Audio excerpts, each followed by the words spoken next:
84 कोस ब्रजमंडल धाम की, सब संतन की, सब भक्तन की, भक्तिमती श्री मीराबाई की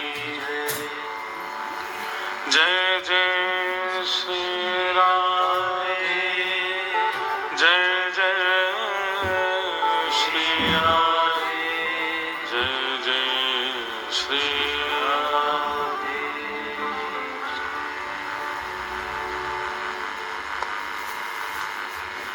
द्वारिकाधीश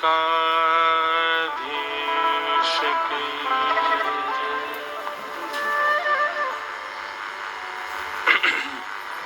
परम मंगल में प्रातपर अखिलेश्वर, अकारण करुणा वरुणालय, भक्त वांछा कल्पतरु,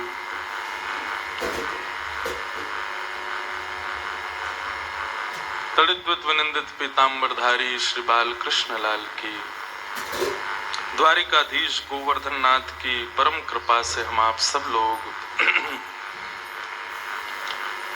गुजरात की पावन धरा और उसमें भी ये कच्छ प्रांत और कच्छ का भी अति सुंदर गांधी धाम, यहाँ पर हम आप सब लोग समवेत रूप से भक्ति भागीरथी की धारा में अवगाहन कर रहे थे और उसी मध्य भक्तिमती मीराबाई के बाईसा के मंगल चरित को श्रवण कर रहे थे। ये हमारा परम सौभाग्य। आज इस मंगलमयी भवधारा का विश्राम दिवस है। बंधुओं, हमारी आपकी चर्चा भले ही आज विश्राम हो जाए, परंतु भक्ति महारानी का प्रज्वलित दीप वो तो सदा सर्वदा प्रज्वलित रहेगा। कितने शतकों से प्रज्वलित है और हम लोग भी चले जाएंगे, हमारे आगे के वंश के लोगों तक भी वो प्रज्वलित, जब तक पृथ्वी है, जब तक सूर्य चंद्रमा है, जब तक पृथ्वी पर जीव प्राणी मात्र विद्यमान है, भक्ति भगत भागवती कहीं भी चर्चा होगी तो निश्चित है मीराबाई के बिना वो पूर्ण नहीं मानी जाएगी। कितना बड़ा सौभाग्य, जिन संतों को हम प्रणाम करते हैं, जिन संतों के दर्शन करने के लिए हम लोग लालायित रहते हैं, ऐसे संत महापुरुष अपनी कथा में हो ही नहीं सकता कि भक्तिमती मीराबाई का स्मरण ना करते हो। हमारे ब्रज में कहते हैं संतों की स्मृति में आ गए तो समझो ठाकुर जी की स्मृति में आ गए। वैष्णव संत जन आपको अपने स्मरण में ले आवे तो निश्चित है कि ठाकुर जी की स्मृति में आप हो और भगवत स्मृति प्राप्त। यही हमारी भक्ति की श्रेष्ठता है। भक्तिमती मीराबाई का मंगल चरित हम आप सब लोग श्रवण कर रहे थे। प्रथम बार दास को ये सौभाग्य मिला कि कुछ कह सकें मीराबाई के विषय में। आज चतुर्थ दिवस की श्रृंखला में हम आप सब लोग प्रवेश कर रहे हैं। जीवन में जितने आर्त आते हैं, जितने संकट आते हैं, उतना ही व्यक्ति का एक नवीन रूप निकल करके बाहर आता है। बर्तन को जितना मांजोगे उतना चमकता है। वैसे ही जीवन में बंधुओं, जिसने कभी संकट नहीं देखे, जिसने कभी विपरीत अवस्था नहीं देखी, निश्चित है उसने जीवन जिया ही नहीं। विद्यालय जाने वाले हर बालक को परीक्षा तो देनी पड़ती है ना। ऐसे ही जीवन रूपी इस विद्यालय में जो जो भी जन्मेगा उसको विपत्ति रूपी परीक्षा तो देनी पड़ेगी। लेकिन कोई चाहे कि मैं इन परीक्षाओं से बच जाऊं, उसमें घाटा उसी का है। परीक्षाएं ना देने से विद्यार्थी का घाटा होता है। ऐसे ही संसार में विपरीत अवस्थाएं ना सहने से मानव का घाटा होता है।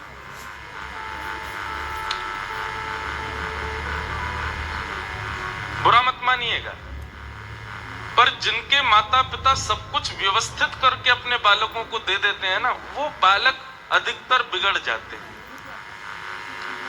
लेकिन जिन बालकों को व्यवस्थित अवस्था नहीं प्राप्त होती, बाल्यकाल से जिन्होंने स्वयं भी परिश्रम अपने पिता का देखा, स्वयं भी कर रहे हैं, ऐसे बालक ही निखरते हैं आगे चलते। इसलिए हमारे यहाँ कहा, पूत कपूत तो क्यों धन संचय, पूत सपूत तो क्यों धन संचय। पुत्र को पुत्र है तो उसके लिए क्यों धन इकट्ठा करना, बिगाड़ देगा सब। और यदि पुत्र सुपुत्र है तो भी उसके लिए धन इकट्ठा क्यों करना है, अपने आप कमा लेगा। तो मुख्य भाव है कि जीवन में विपरीत अवस्थाएं आती हैं। मैंने कल निवेदन किया कि ठाकुर जी ने मीराबाई के सारे प्रियजनों को दूर कर दिया। उदाबाई और राणा विक्रमादित्य, अब ये दो ही बचे हैं और ये खोज खोज करके षड्यंत्र लाते हैं मीराबाई को परेशान करने के, कैसे भी करके उनका भजन बंद हो। लेकिन भक्तिमती मीराबाई जैसे भारी तूफान में कोई मजबूत जड़ों से युक्त वृक्ष खड़ा रहता है, ऐसे मीराबाई डगमगा नहीं रही अपनी स्थितियों से।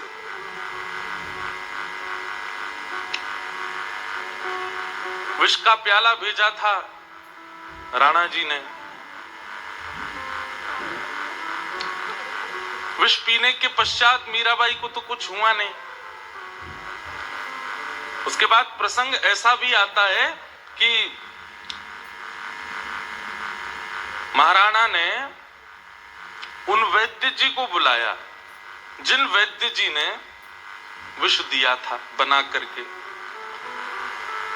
विक्रमादित्य राजा ने बुला करके कहा कि वैद्य जी, आप तो कह रहे थे कि इस विष को सूंघने मात्र से मृत्यु हो जाएगी।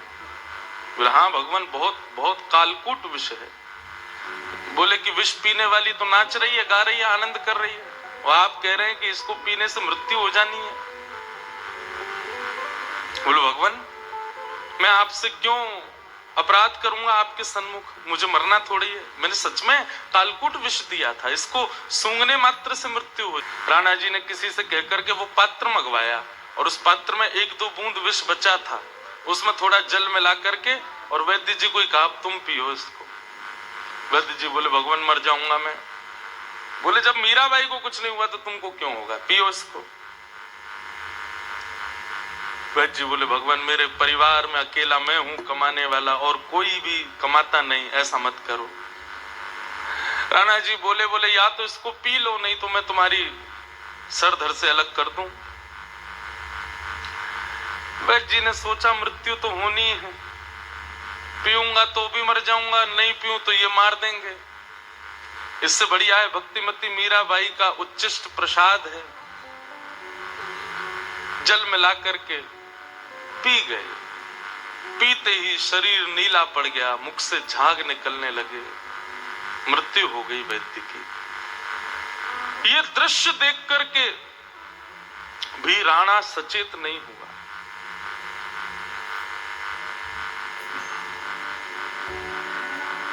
उसी विष का एक बूंद ग्रहण करके वो वैद्य मर गया, मीराबाई को कुछ नहीं हुआ। अब तो समझ जाना चाहिए था, नहीं माने। सेवकों से कहा जरूर ये जादू सीख के आई है, कहीं से कुछ करके आई है, ऐसी है वैसी है, काला जादू करती है, उसी से ही इसकी रक्षा हो रही है और पता नहीं क्या हुआ है। कोई बात नहीं, अब इसको ले जाओ, इसके देह को इसके परिवार के लोगों को दे आओ। सैनिक ले गए वैद्य जी के देह को, उनके परिवार को दिया। बेचारे हंसते खेलते गए थे, मृतक लौट के आए, परिवार के लोग रोने लगे।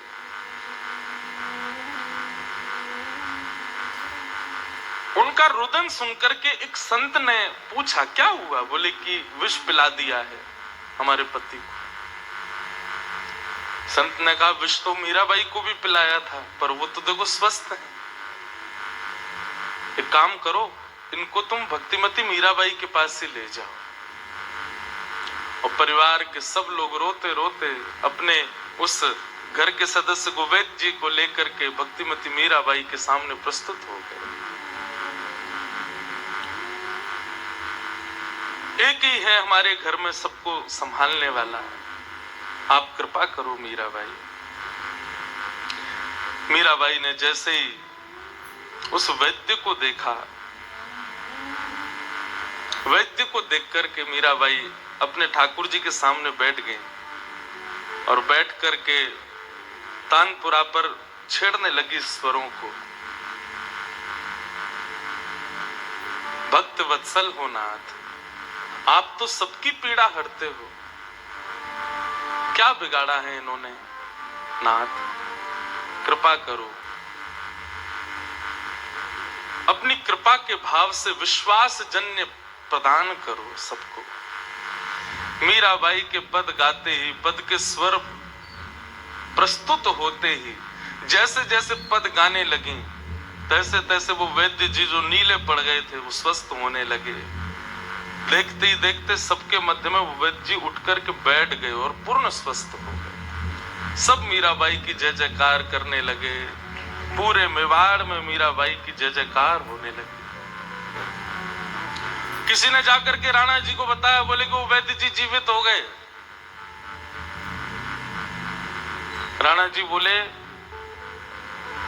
जरूर वो विष था ही नहीं, मीराबाई भी नहीं मरी और वो वैद्य जो था वो सामने बैठकर लेट करके नाटक कर रहा था मेरे आगे कि मर गया ऐसे गला पकड़ करके। निश्चित वो विष था ही नहीं, तभी नहीं मरे हैं दोनों। बंधुओं, एक बात कभी कभी मन में आती है कि जब मीराबाई का चरित्र पढ़ रहा था, एक जगह एक और कथा आती है कि एक बार एक पास के नगर का मुगल, एक मुसलमान राजा का कोई सैनिक या उसका कोई सेनापति, उसने जब मीराबाई के बारे में सुना, रूप लावण्य सुना, उनके भाव को सुना, तो वह भी हिंदुओं का भेष धारण करके आया। भेष धारण करके आया, जैसे ही मेवाड़ पहुंचा, मेवाड़ आकर के उसने किसी से पूछा, बोले मंदिर कहाँ है? सबने रास्ता बताया, बोले वहां है। वहां देखा तो खूब सारे लोग बैठे थे, वहीं जाकर के वो मुस्लिम सैनिक भी बैठ गया। मीराबाई जैसे ही आई और आकर के कपाट खोल करके पद गाना प्रारंभ किया, पद सुनकर के सब आनंदित हो गए।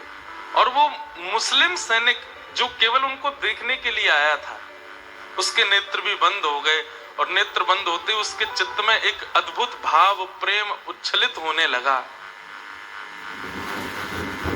जैसे ही पद विश्राम हुआ, एक साथ एक स्वर में जितने लोग बैठे थे सबने हाथ जोड़ के मानो निवेदन किया हो कि पुनः पुनः सुना दीजिए, ये विश्राम मत कीजिए। मीराबाई ने एक और पद सुनाया, मानो ऐसा लगता था कि पद कभी विश्राम ही ना हो, इनका स्वर कभी समाप्त ना हो। अंत में उससे रहा नहीं गया, बदल के तो रूप आया था, लेकिन तुरंत उठ करके गया और उठ करके उसने कहा, खुदा ने आपको बड़ा नाचीज अपना भाव दिया है। आपका स्वर सुनकर के मेरा मन रूपी मयूर नृत्य कर रहा है। और कुछ उर्दू अल्फाज ना चाहते हुए भी उसके मुख से जब निकले तो वहां बैठे जितने भी श्रोता थे सब चौंक गए, बोले ये कौन है? और उसने हीरे की एक सुंदर माला मीराबाई के चरणों में अर्पित कर दी। बोले कि मैं और तो क्या दूं, पर आपकी खूबसूरती, आपके स्वर और आपके भाव देख करके और तो कुछ नहीं है, बस ये मेरी एक वस्तु स्वीकार कर। मीराबाई बोली, हमारे ठाकुर जी पर खूब आभूषण है, आवश्यकता नहीं। बोले ठाकुर जी के लिए नहीं, आपके लिए। बोले मैं तो धारण करती नहीं। उस मुगल सैनिक ने कहा, अब मैं तो अर्पित कर चुका, आप लो चाहे मत लो, बस कृपा करो, मैं आज धन्य हो गया। और ऐसा कहकर के वो तो वहां से चला गया। लेकिन कानापूसी होने लगी सब जगह। बोले कि अरे ये तो कोई मुगल था, रूप बदल करके आया था। बात राणा जी तक पहुंच गई। अब तो मीराबाई को नजरबंद कर दिया महल में, अब जाके दिखाओ कहां जाओ। आपसे मना करते हैं संतों के बीच में मत बैठा करो, आपसे मना करते हैं इतना बाहर मत जाया करो, मंदिर में मत गाया करो, अरे घर में ही रह लीजिए। पर आप मानते नहीं। देख लीजिए आज हमारे शत्रु देश का एक व्यक्ति आ गया रूप बदल करके। ये सब विषय देख करके बंधुओं मन में एक भाव आता है कि सब परिवर्तित हो रहे हैं, ये राणा परिवर्तित क्यों नहीं हुआ? उदाबाई भी परिवर्तित हो गई। धीरे धीरे मेवाड़ के सब विपक्षी लोग भी मीराबाई के पक्ष में आ गए। एक दूसरे जात का व्यक्ति वो भी मीराबाई का सत्संग सुनकर के वैष्णव सा होने लगा। राणा क्यों नहीं हुआ? यही प्रश्न उठता है कहां पर? जब प्रहलाद जी का प्रसंग श्रीमद् भागवत में आता है। प्रहलाद जी दैत्यों के विद्यालय में जाते हैं और उस विद्यालय में कीर्तन करते हैं, तो जितने दैत्य बालक हैं सब प्रहलाद जी के साथ कीर्तन करने लग जाते हैं। कीर्तन सुनकर के आसपास के गांव के लोग भी सब आकर के कीर्तन में निमग्न हो जाते हैं, लेकिन हिरण्यकश्यप के हृदय में कभी भाव नहीं आता। बंधुओं, क्यों? इसका कारण क्या है? बाकी सब लोगों के हृदय में भगवत भक्ति नहीं है, इसलिए सबके हृदय में भगवत भक्ति मीराबाई के प्रभाव से जग रही है। लेकिन राणा तो सीधे सीधे भक्तिमती मीराबाई का ही द्वेषी है ना। मतलब भगवान के भक्त ना हो, भगवान के द्वेषी हो तो निश्चित है भक्ति उत्पन्न हो जाएगी। लेकिन भगवान के किसी भक्त के द्वेषी बनोगे तो चाह करके भी कभी भक्ति उत्पन्न नहीं हो पाएगी। बाकी मेवाड़ के लोगों में भक्ति भगवान की नहीं है, इसलिए मीराबाई की वजह से भक्ति जग रही है। लेकिन राणा तो ठाकुर जी की भक्त शिरोमणि मीराबाई का ही अपमान करता है, भक्तों का ही अपमान कर रहा है, इसलिए उसके चित्त में चेतना नहीं हो रही है।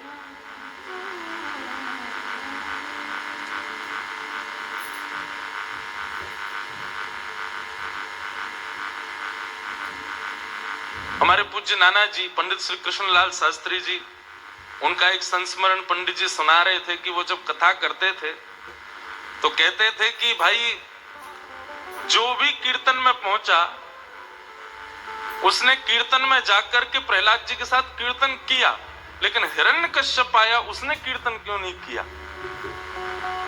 तो नाना जी एक उदाहरण देते, जैसे दीपावली पर आप लोग अपने घर के बाहर लाइट की लड़ लगा देते हो, जैसे स्विच ऑन करते हो तो 10, 15, 20 लाइट एक साथ एक तार से जुड़ी हुई सब जल जाती हैं, लेकिन उनमें से कुछ फ्यूज होती हैं, करंट होते हुए भी वो जलती नहीं है कभी। करंट जाता है लेकिन फिर भी नहीं जलती, क्यों? फ्यूज हो गई हैं, भीतर से ही खराब है। ठीक वैसे ही ये राणा आदि कुछ ऐसे जो संत हृदय से प्रेम नहीं करता, वैष्णवों से प्रेम नहीं करता, वैष्णवों को प्रणाम नहीं करता, ऐसा समझ लो उसका भाव फ्यूज है। फिर तो चाहे वो कितनी कथा सुन ले, कितना भी वैष्णव संग कर ले, कितना भी मंदिर चला जाए, उसके जीवन में परिवर्तन आने वाला है ही नहीं। इसलिए भैया ठाकुर जी से बैर कर लो चलेगा, लेकिन कभी भगवत भक्तों से बैर मत करना, नहीं फ्यूज हो जाओगे। फिर कभी भक्ति उत्पन्न हो नहीं पाएगी पुनश्च। मीराबाई भाव से रहती हैं।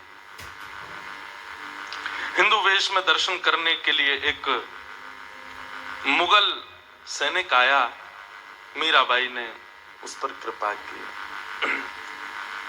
राणा जी ने पूछा कि आपने ये भी विचार नहीं किया कि वो एक मुगल है, तुरंत सूचना देनी चाहिए थी। बोले मेरे प्रभु विचार नहीं करते कि शरण में आया हुआ मुस्लिम है कि हिंदू है कि कौन है। अरे राणा कभी वृंदावन जाकर के देखो, वहां रसखान भी मिलते हैं जो भले ही जन्म एक मुगल खानदान में है लेकिन ठाकुर जी की भक्ति करते हैं। हमारे ठाकुर जी कैसे हैं? शरणागत की लाज तुमको, शरणागत की लाज तुमको, भांत भांत के चीर पुराए, भांत भांत के चीर पुराए,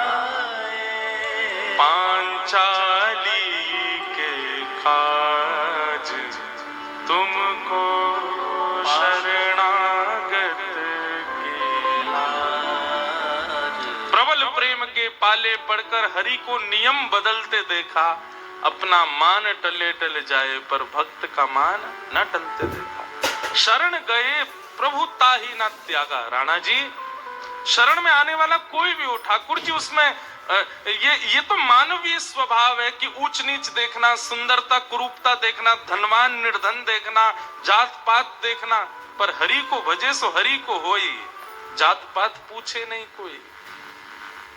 भले ही वो मुगल था लेकिन सत्संग में बैठा था, सुन रहा था, श्रवण कर रहा था, इसलिए वो हरि भक्त है। अब राणा को कहां समझ में आने वाली ये सब बातें? मन में विचार करने लगा, क्या करें कैसे करें। अब तो उदाबाई भी इन्हीं की भक्त हो गई है। तब एक दिन विक्रमादित्य राजा बैठा था। बंधुओं, ये राणा, महाराणा विक्रमादित्य नाम है उसका, इसलिए उसको राणा कहते हैं कई जगह। आज सुबह जब वैष्णव लोग कुछ मिलने आए तो एक प्रश्न उठा, महाराज जी कहीं हमने सुना, कहीं पढ़ा, गूगल पर ऐसा लिखा है कि भक्तिमती मीराबाई को विष उनके पति ने दिया था। ये गलत है। भोजराज जी तो परम पवित्र हैं, उनका तो चरित्र हम लोग सुन रहे थे। मैं तो मीराबाई से ज्यादा कभी कभी मुझको तो आनंद भोजराज जी की स्मृति करके हो जाता है। उनका जब उनका व्यवहार देख रहा था मैं मीराबाई के चरित्र में, मीराबाई की भक्ति में पुष्टता तो भोजराज ही लेके आए। यदि वे ही विपरीत होते तो शायद मीरा चरित्र पता नहीं कहां का कहां जाता, लेकिन वे अनुकूल थे मीराबाई के, इसलिए तो मीराबाई की इतनी, मेवाड़ में मीराबाई ने विराज करके अपनी भक्ति को प्रधानता दी। ये तो महाराणा विक्रमादित्य है, मीराबाई का देवर, जिसने उन पर बहुत संकट किया। पर पुरुष कोई बात करता है मीराबाई से, ये समाचार जाकर के किसी ने दे दिया। राजा को जैसे ही ये बात पता चली, ये खबर पता, अर्धरात्रि का समय, गेट खटखटाने लगा मीराबाई के कक्ष का।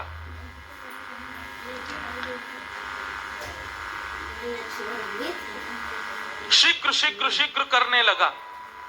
मीराबाई गई, जाकर के खोला। मीराबाई अपने देवर को प्रेम से लाल जी बुलाती थी। वो इतना संकट करता था तब भी उसको लाल जी कहती थी। अरे आओ लाल जी, पधारो। कौन है भीतर? तलवार निकाल करके देखने लगा। पर्दों के पीछे जाकर के जोर से तलवार घुमाता, कोई छुपा होगा, नीचे होगा, ऊपर, सब जगह ढूंढा। मीराबाई बोली, किसको खोज रहे हो आप? बोले, तुम्हारा पति कहाँ है? कौन है जिससे रात रात भर बैठ करके बातें करती हो?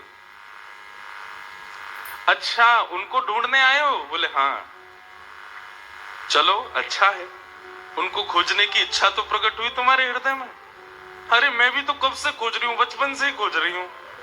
ऐसे नहीं मिलेंगे राणा जी, थोड़ा और प्रयास करना पड़ेगा, थोड़ा तपना पड़ेगा, थोड़ा और भाव में आना पड़ेगा, तब मिलेंगे। भाव से पुकारो, तलवार फेंको दूर। अरे तुमने सुनी कभी? जोशी जी कथा में सुनाते थे, यशोदा मैया छड़ी लेके भागती थी तो आगे आगे भागते थे। त्रिलोकीनाथ छड़ी से डर के भागता था। यशोदा मैया ने जैसी छड़ी फेंकी, सोई ठाकुर जी गोद में आकर के लग गए और आकर के मैया से बोले, मैया मुंह को या छड़ी से बहुत डर लगे। राणा जी पता है वो छड़ी क्या है? ये जितने भी आयुध है ना, ये सब अहंकार हैं। अहंकार को लेकर के मानव यदि उनके पास जाना चाहेगा, वो भागेंगे। अहंकार का त्याग करोगे तब वो आएंगे, तब तुमको नहीं जाना, वो अपने आप आ जाएंगे। लालन जी, इस अहंकार को त्याग दो पहले, तब खोजो, मिलेंगे क्यों नहीं।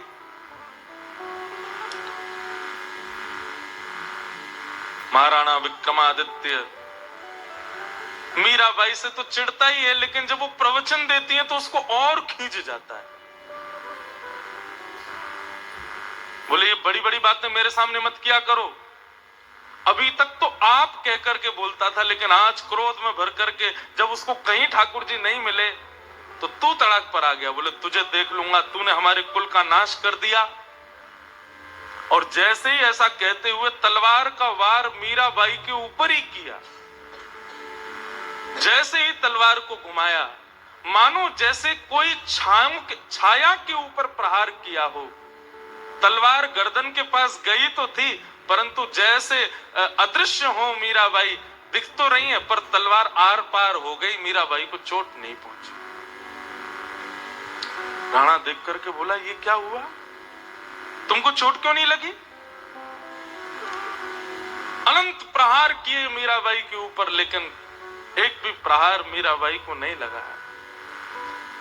देखते ही देखते मीराबाई थोड़ी मुस्कुराने लगी और मुस्कुराते ही मीराबाई के अनंत रूप हो गए। अब तो जहां राणा नजर घुमावे वहीं मीराबाई दिखाई दे, ऊपर नीचे आगे पीछे चारों तरफ जहां देखे मीराबाई मुस्कुराती हुई उसको दिखाई देवे। सिर पकड़ करके बैठ गया, मूर्छित अवस्था आने लगी। स्वयं मीराबाई दौड़ कर, अरे लालन जी, तुरंत सखियों को बुलाया। बोले कि आज बहुत श्रमित हो गए हैं, इनको ले जाओ कक्ष में सुला दो। भक्ति का श्रृंगार है बंधुओं, जैसे मानवीय श्रृंगार होता ना, कानों के कुंडल, नाक की नथनी, सिर की बिंदी, आंखों का काजल, ऐसी भक्ति के भी कई सारे श्रृंगार हैं। उन श्रृंगारों में एक श्रृंगार शीलता। भक्त को रोष नहीं आता।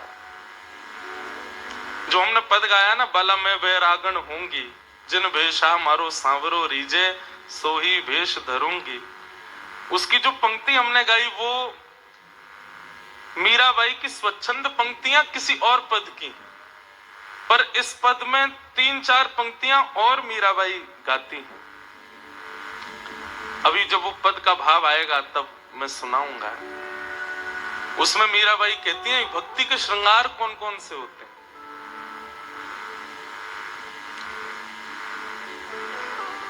राणा जी को ले गए, मीराबाई को कोई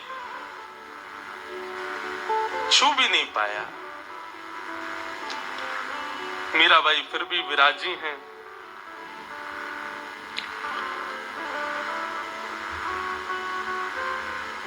राणा जी 3 दिन तक तो अचेत अवस्था में ही पड़े रहे। 3 दिन तक तो उनको होश ही नहीं आया। 3 दिन बाद जब होश आया तब उनकी मां ने समझाया। बोले कि अरे मीरा भक्त है, तू क्यों उसके पीछे पड़ा रहता है। बोले मां, अब आप भी उसके पक्ष में जाइए, कहीं से काली विद्या सीख करके आइए, और हमारे पूरे कुल का सर्वनाश करना यही उसका उद्देश्य है। आप समझ क्यों नहीं रही हो। हमारे भाई चले गए, पिताजी चले गए, बहन को भी अपने वश में कर लिया, सब जगह से हम लोग दुर्बल निर्बल होते जा रहे हैं। मेवाड़ जिसकी शान थी कि कभी किसी से हारा नहीं, अब वो दब करके रहने लगा। ये सब इसी की वजह से हो रहा है। आप क्यों नहीं समझ पा रही हो इस बात को। विनाशकालीन विपरीत बुद्धि, विनाश जब होने वाला होता है किसी का तो उसकी बुद्धि विपरीत हो जाती है। नहीं माना। एक दिन का प्रसंग आता है कि एक वन से शेर मेवाड़ में घुस आया। सैनिकों ने उसको बंदी बना लिया। राणा जी ने कहा इसको हमारे यहाँ राजपाट में ले आओ, वहीं पालेंगे, इसी से फिर आगे चल करके सबको दिखाने के लिए रहेगा कि देखो इनके यहाँ तो शेर भी पालतू। एक बार उसकी रक्षक करने वाले से थोड़ी चूक हो गई और वो शेर खुले पिंजरा पा करके निकल गया और महल में प्रवेश कर गया। और महल में प्रवेश करके भी सीधे मीराबाई के कक्ष में ही पहुंच गया। मीराबाई यहाँ पर अपने गिरधर गोपाल की सेवा कर रही थी। गिरधर गोपाल को उठा करके भोग आदि लगा करके, नैवेद्य लगा करके आरती कर रही थी। इतने में ही थाल गिरने की आवाज आई तो देखा कि एक सखी के हाथ से थाल गिर गया। चीखने लगी, चिल्लाने लगी। मीराबाई बोली क्या हुआ क्या हुआ। कांपने लगी, अब तो हिले भी ना, बस टकटकी लगा करके द्वार की ओर देखे। मीराबाई बोली क्या हुआ, कौन है द्वार पर। भाई साहब सिन्न आया है। बोले सिन्न। जा करके जैसे ही मीराबाई ने देखा, एक दृष्टि पड़ते ही मीराबाई बोली ओहो जय हो, आज तो नृसिंह भगवान पधारे हैं द्वार पर। अरे पगली डर क्यों रही है, जल्दी जा, प्रभु पधारे हैं। थाल लेकर के, आरती का, तिलक का, सबका थाल लेकर के स्वागत करना है। नृसिंह प्रभु पधारे हैं। सखियों के तो हाथ पांव कांपे। बोले अरे डरती क्यों है, देख तो सही कितने कोमल सुकोमल, कुछ नहीं कहेंगे, जा थाल लेकर के आ।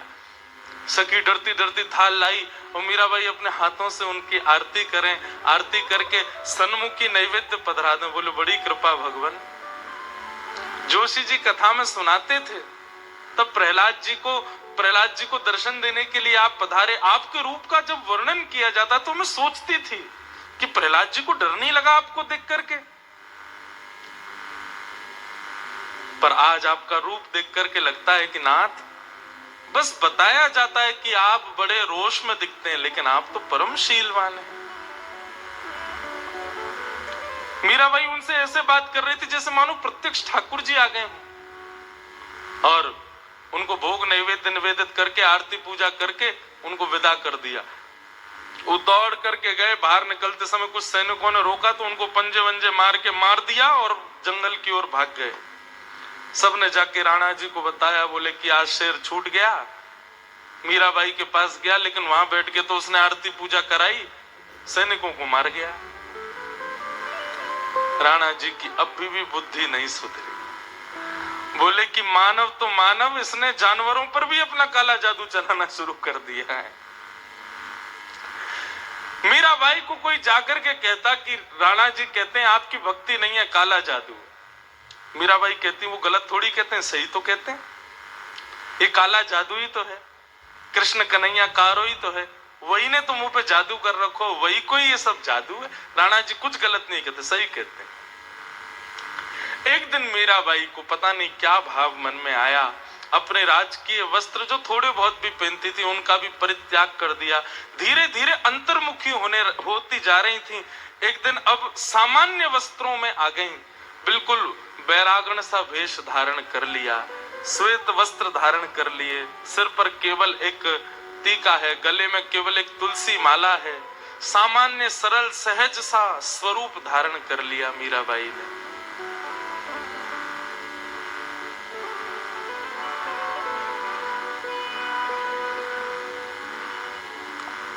तब गाया, ओ बाला मैं बैरागण हूँगी, मैं बैरागण हूँगी, मैं बैरागण हूँगी, मैं बैरागण हूँगी, मैं बैरागण गाओगी। ओ बाला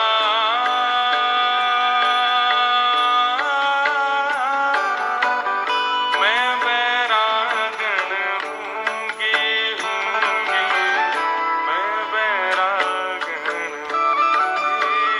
हूँगी, मैं बैरागण हूँगी, मैं बैरागण हूँगी, मैं बैरागण। किया सहचरियां सब कहने लगी, हे भाई साहब आज आपने स्वरूप ऐसा क्यों धारण किया? ये क्या हुआ? बिल्कुल बिल्कुल सामान्य सा वेश, श्वेत वस्त्र और ये गले में केवल एक माला, ये कैसा रूप है आपका? मीराबाई कहती है, जिन भेषा मारो गिरधरणी छे, जिन भेषा मारो गिरधरणी है, जिन भेषा मेरो सावरोरी छे, जिन भेषा मेरो सावरोरी है, सोही भेष धरूंगी हो मैं तो, सोही भेष धरूंगी, मैं तो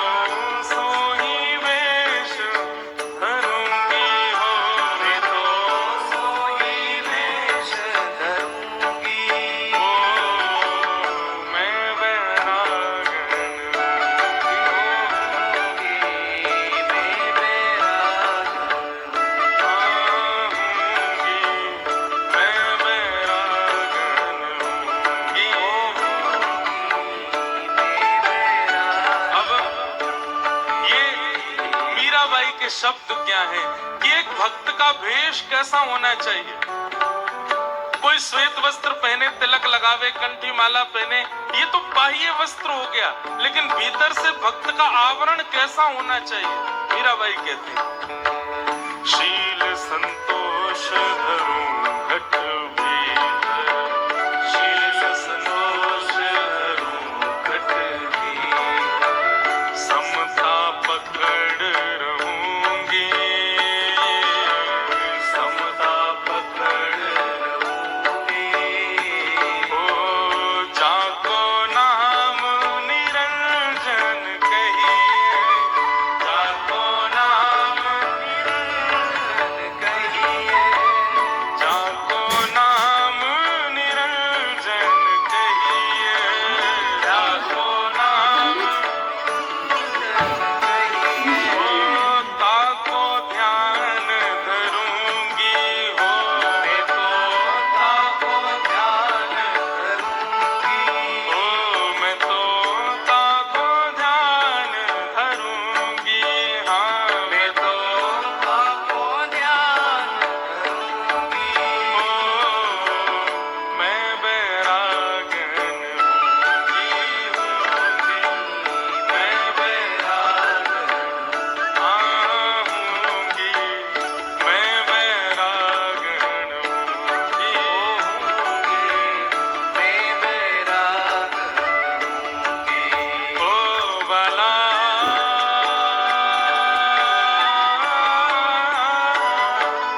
मैं बैरागन होंगी, मैं बैरागन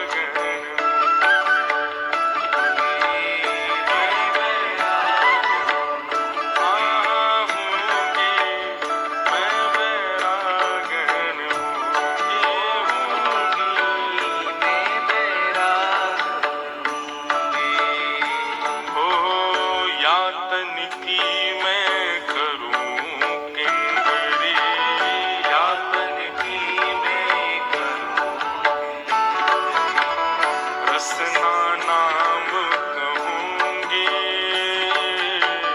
रसना नाम कहूंगी, ओ मीरा के प्रभु गिरधर नागर, मीरा के प्रभु गिरधर नागर, मीरा के प्रभु गिरधर नागर, मीरा के प्रभु गिरधर नागर, हाँ साधा संग रहूंगी, हो मैं तो साधा संग रहूंगी, अरे हाँ मैं तो साधा संग रहूंगी, हो मैं तो साधा संग रहूंगी, अरे हाँ मैं बैरागन होंगी, मैं बैरागन होंगी, मैं बैरागन होंगी, मैं बैरागन होंगी, मैं बैरागन होंगी, मैं बैरागन भेष धारण कर लिया मीराबाई ने। बंधुओं, अपने आप हो जाते हैं। जब ठाकुर जी की शरण आप ग्रहण करोगे ना, तो निश्चित है कि संसार की कई वस्तुएं फिर अपने आप आपको अशोभनीय लगने लगेंगी, उनमें फिर रुचि थोड़ी धीरे धीरे कम होने लग जाएगी। जो पहनना, खाना, पीना जैसा जैसा प्रिय लगता है, ठाकुर जी की भक्ति जा दिन से चढ़नी शुरू होगी, वह दिन से धीरे धीरे उनके प्रति रुचि का भाव कम होने लग जाएगा, ये निश्चित है। मीराबाई धीरे धीरे पूर्ण अंतर्मुखी सी हो गई। अब राणा जी ने एक और षड्यंत्र रचा, और अब की बार षड्यंत्र कुछ ऐसा रचा कि मीराबाई को राजमहल से निकाल करके एक भूत महल था, वहां भेजो, इनको वहीं रखो, भूत प्रेत रात रात भर डराएंगे, अपने आप खत्म हो जाएंगे। लेकिन भेजें कैसे? तो मंत्रणा कैसी बनाई? सुंदरता मंत्रणा ऐसी बनाई, मीराबाई एक दिन सब घर की रानी वास में बैठी थी, सब लोग वार्ता कर रहे थे। जो मीराबाई के विपक्षी थे उनमें से किसी ने चर्चा शुरू की, बोले कि अरे हमारे संबंध में एक लड़की है, उसको भूत आ गए हैं। ये भूत कैसे आ जाते हैं? मीराबाई अचानक ही बोल पड़ी, जो लोग भजन नहीं करते, ठाकुर जी का ध्यान नहीं करते, अच्छे काम नहीं करते, भगवत संत सेवा नहीं करते, ये बुरी आत्माएं उनको परेशान करती हैं। आप अपनी उस घर की कन्या को कहो कि खूब भगवत भजन किया करे, कोई भूत भूत कुछ नहीं करेगा। तभी एक बोली, अच्छा मीरा, तो लगता है कि तुम पर भी कभी भूत आक्रमण नहीं करेंगे? मीराबाई बोली, अरे भूत भूत ये सब तो उनके पीछे पड़ते हैं, भजन बिन नर मर गट के भूत। जो भजन नहीं करते उनके पीछे पड़ते हैं, मेरे पीछे क्यों पड़ेंगे?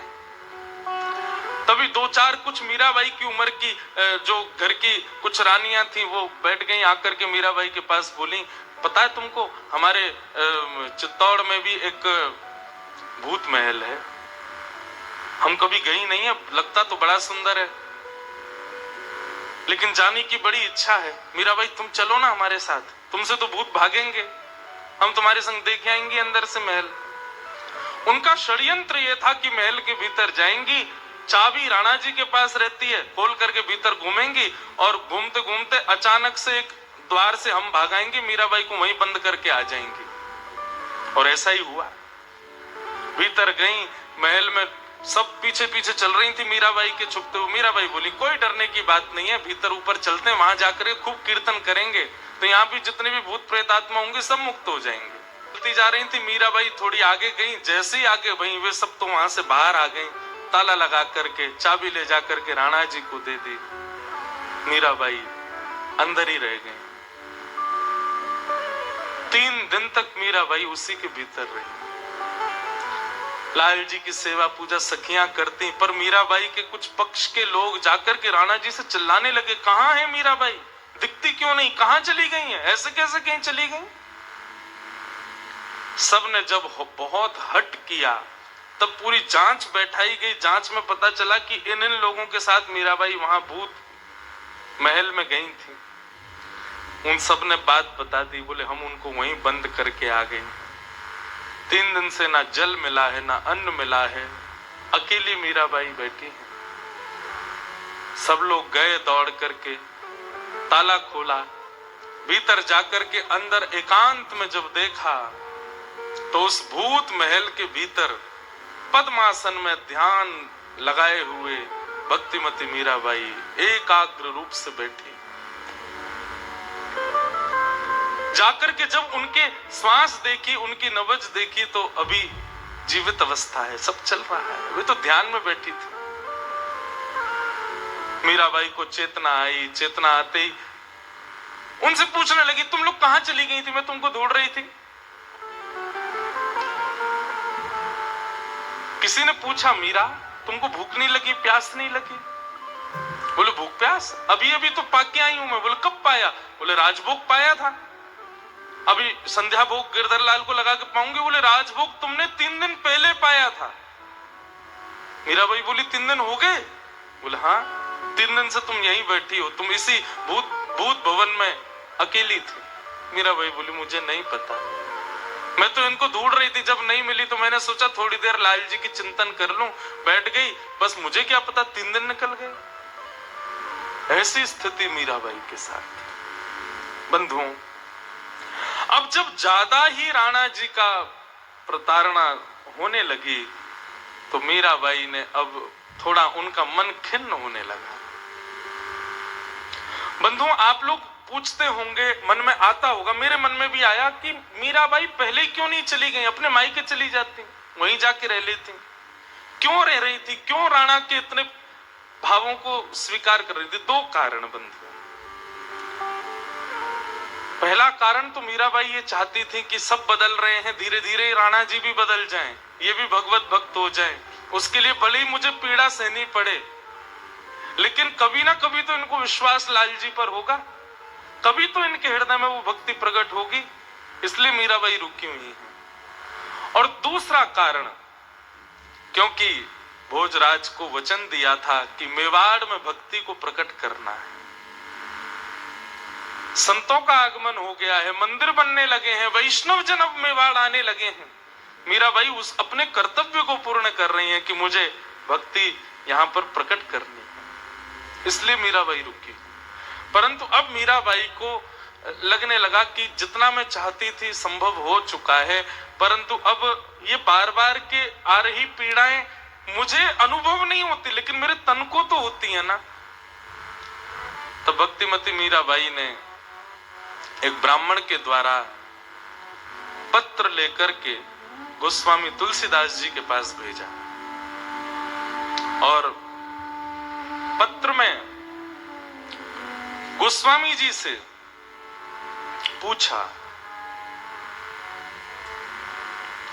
स्वस्ति श्री तुलसी कुलभूषण दूषण हरण गुसाई, बार ही बार प्रणाम करूं अब हरऊं शोक सुखदाई, घर के स्वजन हमारे जेते सबन उपाधि बधाई, साधु संग अरु भजन करत मोहि देत कलेश महाई, बालपन में मीरा कीनी गिरधर लाल मिताई, सो तो अब छूटत नहीं क्यों हूं लगी लगन बलिनाई, मेरे मात पिता सम तुम हो हरि भक्तन सुखदाई, मुँह को कहाँ उचित करिवो अब सो लुखियो समझाई।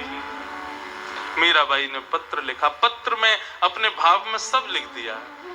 बाल्यकाल में माता पिता ने इन्हीं को ही मेरा पति बताया, तब से मैं इनको अपना प्रियतम मानती हूँ। अब आप ही बताओ गोस्वामी जी, बालकाल से की गई बस सब आप हो, मैं आपसे पूछना चाहती हूँ कि अब मुझे क्या करना चाहिए। या तो मैं अपने कर्तव्य का निर्वहन करके यहीं रहती रहूं, इन लोगों की पीड़ा सहती रहूं, या फिर जो आप आज्ञा करें मैं वो करने को तैयार हूं।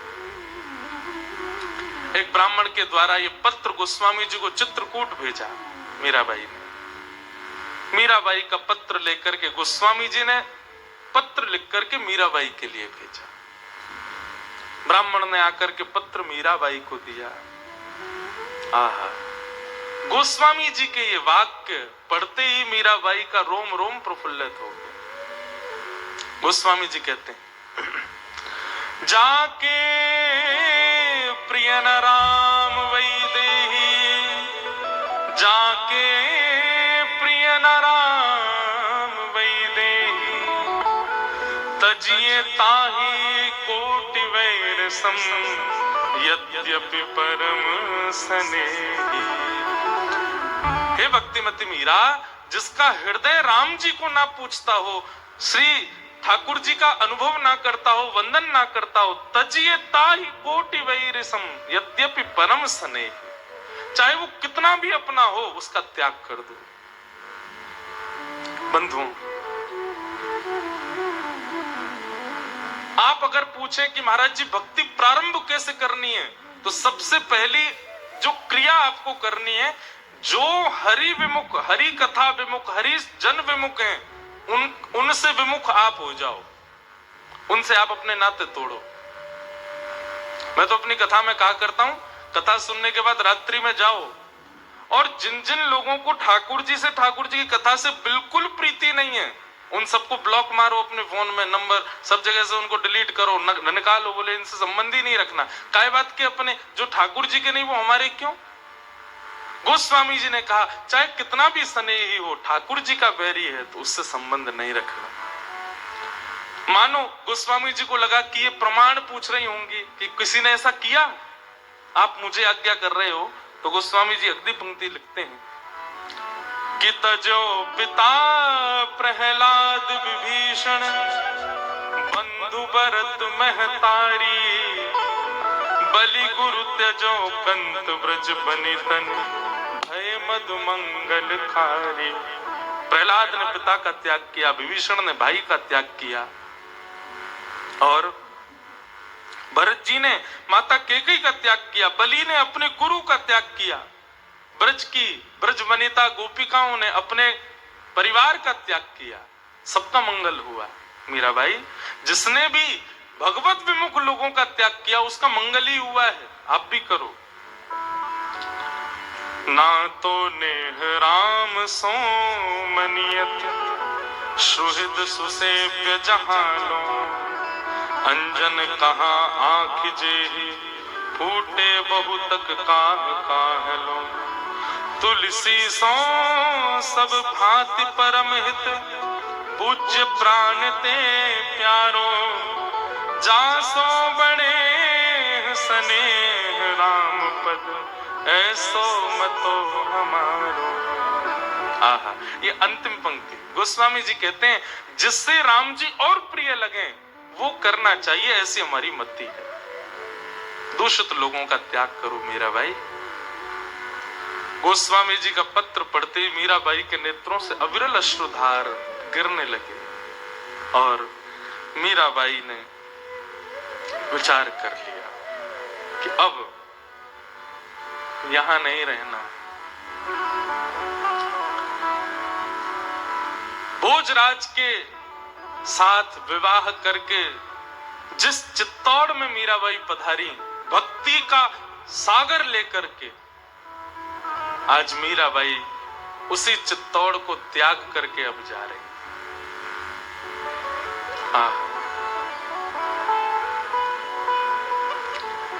ऐसा वर्णन आता है कि मीराबाई पूरे चित्तौड़ में 30 वर्ष तक रही, मीराबाई 20-25 वर्ष तक रही।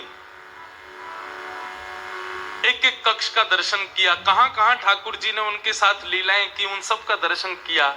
जाते समय राजा भोज का स्मरण किया, मैंने अपना कर्तव्य पूर्ण कर दिया, अब मुझे आज्ञा दो।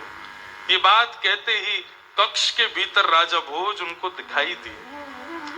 भोज को देखते ही भोज प्रसन्न मुद्रा में है और मानो जैसे मीराबाई को प्रणाम कर रहे हैं। मीराबाई चित्तौड़ से निकलने लगी, पूरा चित्तौड़ रहे हैं, रुदन कर रहे हैं, मानो जैसे सूर्य अस्त हो रहा है सदा सर्वदा के लिए, ऐसी पीड़ा सबके हृदय में हो रही है। मीराबाई चित्तौड़ से निकल करके वापस मेड़ता पधारी और मेड़ता में आकर के अपनी पुनश्च श्याम कुंज में, जहां मीराबाई बाल्यकाल में सब ठाकुर जी की लीला करती थी, वहां आकर के मीराबाई ने पुनश्च उत्सव आदि मनाने प्रारंभ किए। परंतु बंधुओं, कुछ दिन में मीराबाई का अब मन विचलित हो गया और एक दिन मीराबाई बैठे बैठे श्याम कुंज में विचार करती हैं, चलो कहां?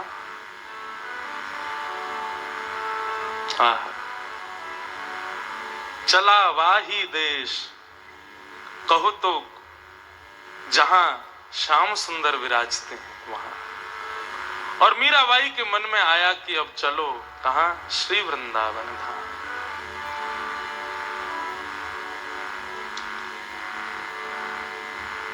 चलो रे मन श्री वृंदावन धाम, चलो रे मन श्री वृंदावन धाम, चलो रे मन श्री वृंदावन धाम, श्री वृंदावन धाम, चलो रे मन श्री वृंदावन धाम, चलो रे मन श्री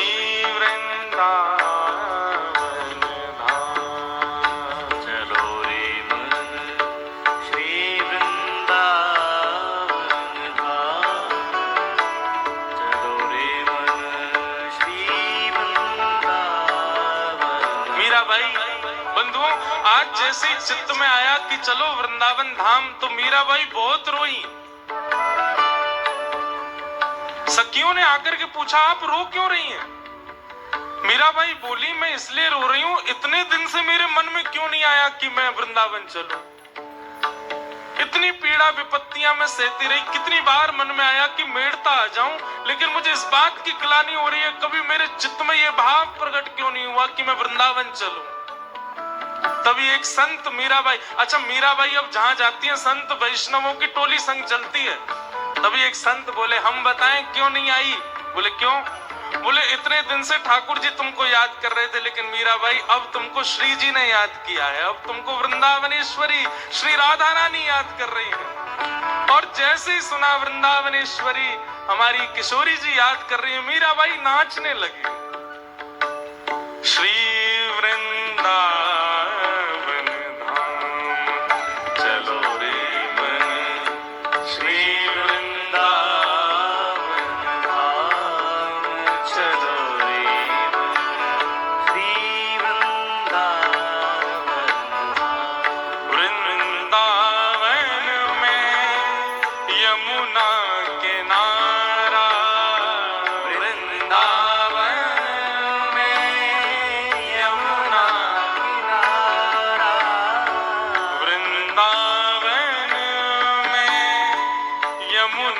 किनारा,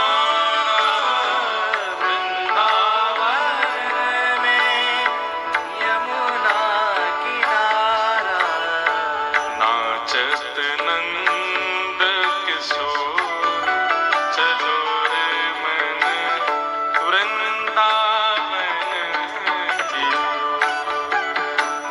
नाचत नंद किशोर चलो रे मन, वृंदावन। और मीराबाई अब पहले तो चित्तौड़ छोड़ के आई हैं और अब मेड़ता से भी समस्त वैष्णव भक्त वृंद जो मीराबाई के संग रहते हैं, सबके संग अपने लाल जी को गोद में लिए निकल पड़ी वृंदावन की ओर। लागे वृंदावन नीको आली माने, लागे वृंदावन नीको, लागे वृंदावन नीको आली माने, लागे वृंदावन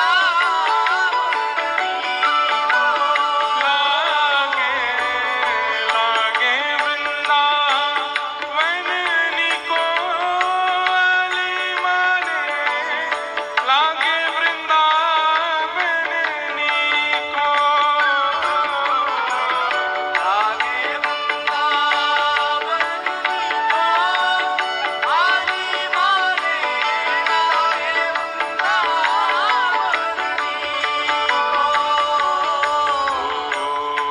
जहाँ विराजत राधा रानी, जहाँ विराजत राधा रानी,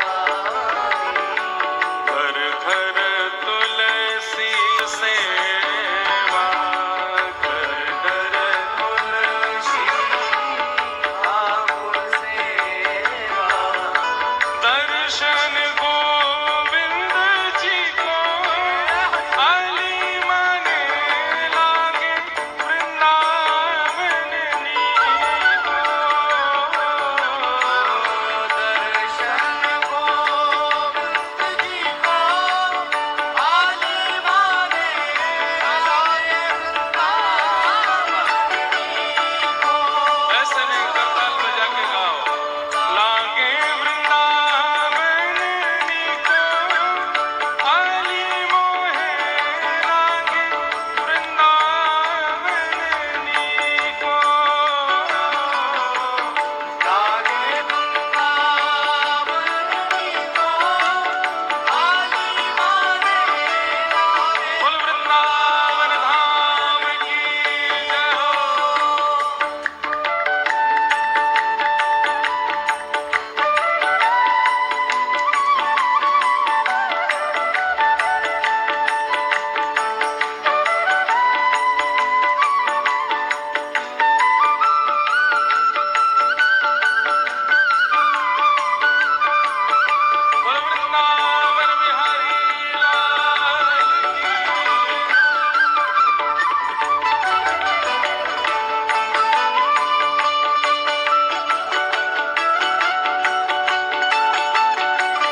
की चेतना आते ही, वृंदावन की चित्त में स्थिति आते ही मीराबाई प्रसन्न हो गई और साधु ने कह दिया कि अब तक तो श्याम सुंदर तुमको स्मरण कर रहे थे, परंतु अब वृंदावन की स्मृति हो रही है तो निश्चित श्री जी तुमको याद कर रही है। मीराबाई चलो वृंदावन। मीराबाई बंधुओं, वृंदावन मीराबाई जैसे जाती है ना, वो प्रसंग पढ़ के ना जाने कितनी बार नेत्रों में आंसू आए। चलते चलते मीराबाई रुक जाती हैं, वहीं पर ही गिर जाती हैं। इतना विरह, आनंद भी हो रहा है और विरह भी हो रहा है। कहीं पर नदी, पहाड़, हरियालियों को एक साथ देखती तो मीराबाई बोली, अरे वृंदावन आ गया, वृंदावन आ गया, वृंदावन आ गया। देखते ही नाचने लग जाती, कूदने लग जाती, आनंदित हो जाती। सखियों के हाथ पकड़ के, जो संत महापुरुष संग होते थे, वैष्णव जन होते थे, सबके साथ फिर सब समझाते, मीराबाई अभी वृंदावन दूर है। और जैसे ही बताते दूर है, सोई मूर्छित होकर गिर जाती। कितना दूर है अभी, मेरा असली देश तो वही है, मेरा सर्वस्व तो वृंदावन ही है। मैं अभागिनी इतने वर्षों बाद वृंदावन जा रही हूं। ऐसे कभी चेतना, कभी अचेत होते होते मीराबाई वृंदावन पहुंची। वृंदावन आने के बाद में कितने दिन तक तो मीराबाई को चेतना ही नहीं आई। उसके बाद जैसे तैसे थोड़ा चैतन्य हुई, तब वृंदावन को प्रणाम किया। संग में आए हुए कुछ सेवक भी थे। मीराबाई ने खूब मना किया उनको कि भाई आप लोग अपने अपने घर में रहो, पर वे लोग बोले कि हमारा तो सर्वस्व आप ही हो, आपने हमारे भीतर भक्ति जगा दी, अब उसको हम नष्ट कैसे करें, अब आप ही हमारा सर्वस्व हो।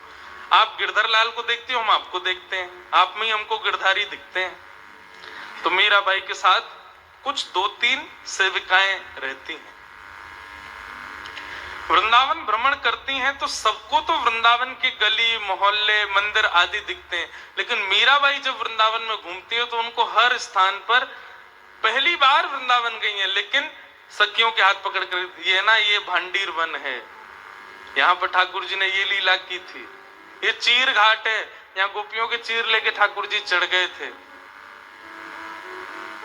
थोड़ी आगे जाकर के वहां दिखाती, बोली ये काली दया, यहाँ पर कालिया नाग के ऊपर ठाकुर जी ने नृत्य किया था। सखियां बोले, भाई जी, भाई साहब, आप तो पहली बार आई हो वृंदावन, आपको कैसे पता कहाँ क्या कैसी लीला हुई? बोले मुझे दिख रही है लीला।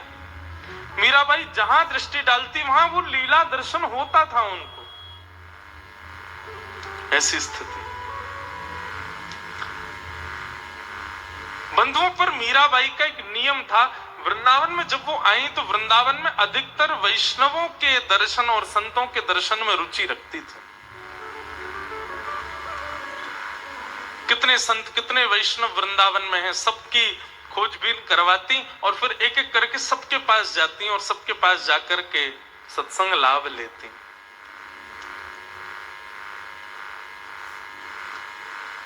चैतन्य महाप्रभु की परंपरा में श्री जीव गोस्वामी पाद वृंदावन में विराजते थे।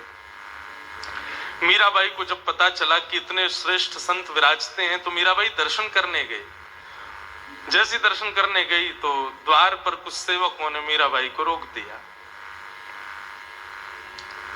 मीराबाई बोली, मैं महाराज जी का दर्शन करना चाहती हूं, आपकी आज्ञा हो तो मैं आ जाऊं भीतर।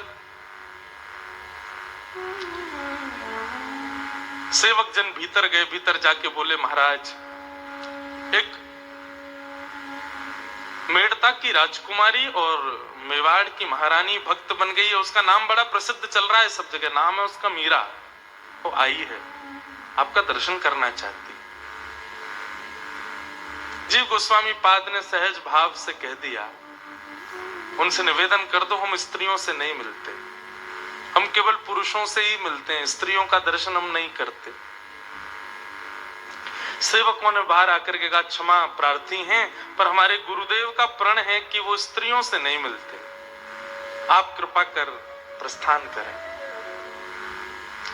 मीराबाई ने जैसे ही सुना तो मीराबाई कुछ नहीं बोली, बोले अच्छा चलो अच्छा हुआ, एक संशय मेरा दूर हो गया यहाँ कर। भले ही महाराज जी का दर्शन मुझको नहीं मिला, लेकिन एक संशय मेरे अंदर का निकल गया। सेवकों ने पूछा कैसा संशय? बोले क्योंकि मुझे हमेशा लगता था वृंदावन में एक ही पुरुष है, श्री कृष्ण, बाकी सब तो स्त्रियां हैं, बाकी सब तो गोपियां हैं। पर आज मेरे हृदय का संशय दूर हो गया, नहीं, वृंदावन में एक और पुरुष है, जीव गोस्वामी पाद। चलिए अच्छा हुआ, पता चला कि वृंदावन में और भी कोई पुरुष है। क्योंकि मैंने तो यह भी सुना था कि यहां पर जब महादेव आए, देवादिदेव महादेव आए, तो वो भी गोपी बन करके आए, इसलिए गोपेश्वर बन के बैठे। चलो पता तो चला कि श्री कृष्ण के अलावा और कोई भी पुरुष है। अब ये सब बात मीराबाई बोल रही थी, भीतर बैठे जीव गोस्वामी सुन रहे थे। जैसे ही उन्होंने ये शब्द सुना, भजन खूब करते थे, ठाकुर जी को खूब स्मरण करते थे, पर चित्त में एक अपूर्णता सी लगती थी। लेकिन आज देखा नहीं है, बाहर से केवल स्वर सुनाई दिया मीराबाई का। ये भाव सुनते ही मानो उनको ऐसा लगा मेरा भजन पूर्ण हो गया, मेरी मेरी मेरी समस्त सेवा आज लाभकारी हो गई। चित्त में एक अत्यंत प्रसन्नता सी अनुभूति होने लगी। जीव गोस्वामी पाद ने अपने वर्षों की जो नियम था स्त्रियों को ना देखने का, उसको तोड़ने का प्रण ले लिया और कहा ये आज मेरे नेत्र खुल गए। मैं वृंदावन में इतने वर्षों से रह रहा हूं, मैंने आज तक मन में विचार नहीं किया कि यहाँ तो सब गोपी हैं, यहाँ तो केवल कृष्ण ही पुरुष है। मैं उपेक्षा करता रहा, न जानी कितनी स्त्रियों के आज तक दर्शन ही नहीं किए। परंतु आज इस बालिका ने मेरे चित्त के भाव को खोल दिया। आज अपने इस प्रण को तोड़ूंगा और सबसे पहले इस बालिका को ही देखूंगा। और जीव गोस्वामी बाहर आए और आकर के मीराबाई का दर्शन किया। स्वर सुनकर के जब हृदय में इतना आनंद हुआ, तो सोचो दर्शन करके तो जीव गोस्वामी पाद ने प्रणाम ही कर लिया मीराबाई को। प्रणाम जैसे किया, मीराबाई घबरा गई, बोले नहीं नहीं नहीं भगवान, आप प्रणाम मत करो, आप मुझे पाप मत चढ़ाओ, मैं आपको प्रणाम करती। जीव गोस्वामी पाद अब कुछ कह नहीं पा रहे, होठ फड़फड़ा रहे हैं, नेत्रों से आंसू गिर रहे हैं। बंधुओं, सच्चा गुरु उसे जानो जिसके सामने जाकर के जिज्ञासा उसको देखते ही खत्म हो जाए। किसी को देखने के बाद भी जिज्ञासा प्रकट हो रही है तो समझो अभी उसके प्रति विश्वास आपका प्रकट नहीं हुआ, उसके वाणी के प्रति विश्वास नहीं आया।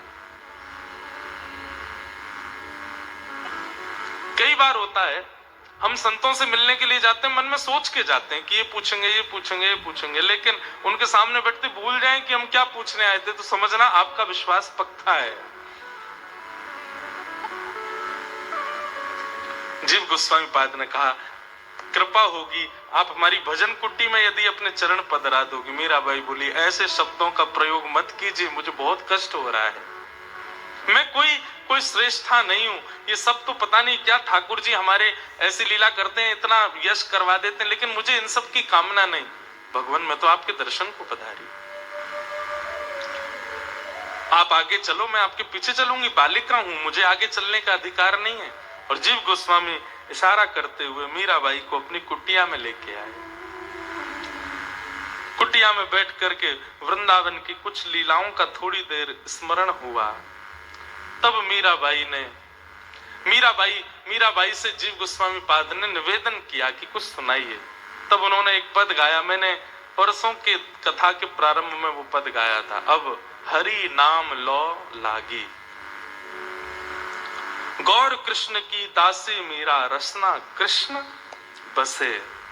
ये पद गा करके मीराबाई ने आनंदित किया सबको। वृंदावन में मीराबाई सुख से विराज रही हैं। एक दिन बंधुओं पी लो, एक घटना हुई मीराबाई के साथ, बहुत ध्यान से सुनिएगा। मीराबाई के साथ में जो 2-3 सहचरी रहती थी, उनमें एक का नाम था चंपा। मीराबाई रात्रि में सोई थी, अपने लाल जी की सेवा अर्चना करके वृंदावन में कहां कहां गई, क्या क्या देखा, किन किन से मिला, ये स्मृति करते हुए मीराबाई सोती थी। रात्रि में जैसे नींद आई मीराबाई की, थोड़ी नेत्र लगे, इतने में ही एक जोर के उच्चाटन की आवाज कक्ष में हुई और हड़बड़ा करके मीराबाई उठी। उठ करके जैसे ही उन्होंने बगल में देखा तो जो 3 दासियां साथ में थी उनमें चंपा नाम की एक दासी,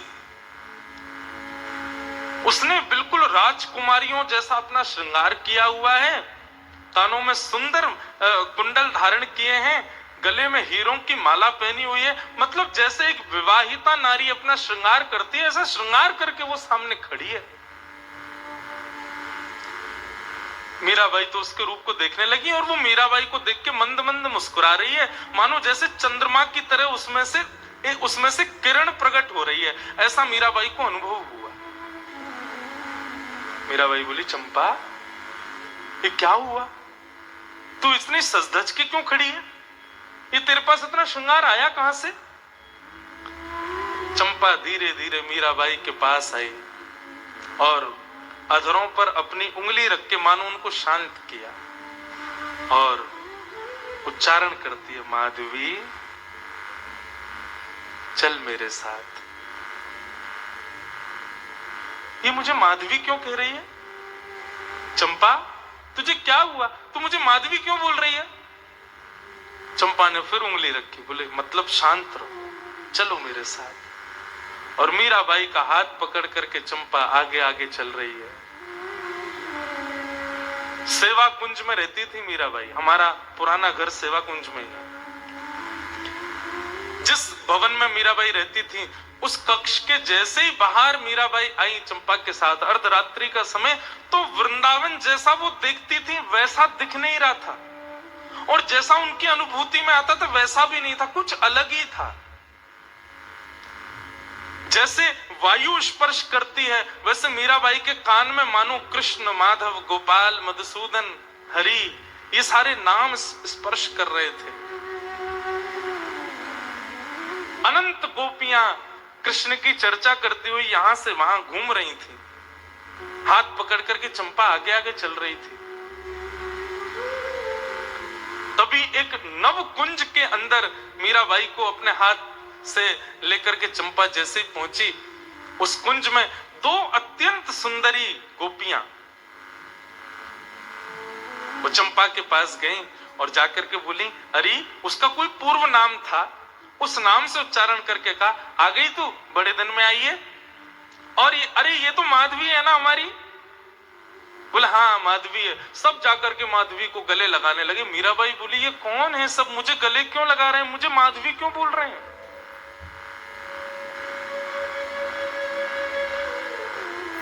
तभी एक सहचरी भीतर से आई, कोई और नहीं ललिता जी हैं, और आकर के मीराबाई के सिर पर जैसे ही हाथ फेरा, मीराबाई के नेत्र बंद हो गए और संपूर्ण स्मृति उनको प्रकट होने लगी अपने पूर्व जन्म की। नेत्र खोले तो नेत्र लाल थे, अश्रुधार गिर रहे थे।